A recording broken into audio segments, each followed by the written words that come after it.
Hello, నమస్తే. గుర్తుపెట్టారా? వార్తాపత్రికల్లో పనిచేశాను, వ్యాసాలు రాశాను, న్యూస్ రాశాను. అలాగే అత్యంత శక్తివంతమైన రేడియోలో పనిచేశాను, ప్రసారాలు విన్నాను, ప్రసారాలు చేశాను. అలాగే సినిమా ప్రపంచంలో కూడా ఘోస్ట్గా పనిచేశాను. ఆ తర్వాత టీవీ రంగంలో కూడా షోస్ చేశాను, మీ అందరికీ కనిపించాను. ఇదంతా కాదు, టీచింగ్ అయితే బాగుంటుందని విశ్వవిద్యాలయంలో జర్నలిజం విభాగంలో ఆచార్యునిగా చేరాను. దాదాపు 3 దశాబ్దాల పైన అక్కడ పనిచేసి వేల మంది విద్యార్థులను తయారు చేశాను, అంటే జర్నలిస్టులను తయారు చేశాను. అయినా ఎందుకో ఎక్కడో సాటిస్ఫాక్షన్ లేదు మనకు. అందుకే ఏం చేశానంటే అంది వచ్చిన అవకాశాన్ని వినియోగించుకోవాలనే ఉద్దేశంతో డిజిటల్ మీడియా అంటే సోషల్ మీడియాలో ఒక భాగమైన ఒక దాన్ని ఆసరాగా చేసుకొని ఎఫ్బీలో మీ అందరితో ముచ్చటించాలని చెప్పి ఆ మధ్య దుబాయ్ వెళ్ళినప్పుడు ట్రావెలో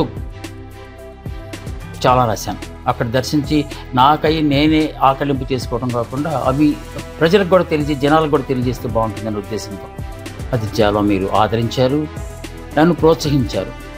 అదే స్ఫూర్తితో మళ్ళీ ఈ మధ్య కాలంలో నాస్టాల్జీ అంటే నా బాల్యం, ప్రతి ఒక్కరికి బాల్యంలో అనేక జ్ఞాపకాలు ఉంటాయి. ఆ జ్ఞాపకాలను ఒక్కసారి నెమరు వేసుకుంటే, కేవలం జ్ఞాపకాలంటే తను ఎలా పుట్టాడు, తను ఎలా తిన్నాడు, తను ఎలా పెరిగాడు అలా కాకుండా ఆ పరిస్థితుల్లో అక్కడున్న చారిత్రక నేపథ్యాలు, లేకపోతే సామాజిక అంశాలు, ఆర్థిక అంశాలు, జీవన ప్రమాణాలు, జీవన విధానాలు, ఇవన్నీ నేను సమాంతరంగా ప్రస్తావిస్తూ దాదాపు 24 ఎపిసోడ్లు రాస్తే మీరు దాన్ని ఓపికగా చదివారు, చాలామంది స్పందించారు. కొంతమంది అయితే మా బాల్యం మాకు గుర్తొచ్చింది అని చెప్పి చాలా సంతోషాన్ని కూడా వ్యక్తం చేశారు. అది నాకు చాలా సంతృప్తినిచ్చింది. దెన్ నెక్స్ట్ రిటైర్ అయ్యాను. అంటే రిటైర్ అవ్వటం అంటే ప్రొఫెసర్లకి లేకపోతే జర్నలిస్టులకి రిటైర్మెంట్ ఏముండదు. అయితే మహా అయితే టైర్ అవుతారు, అంతే, రిటైర్ మాత్రం అవ్వరు. అది జస్ట్ విరామం లాంటిది.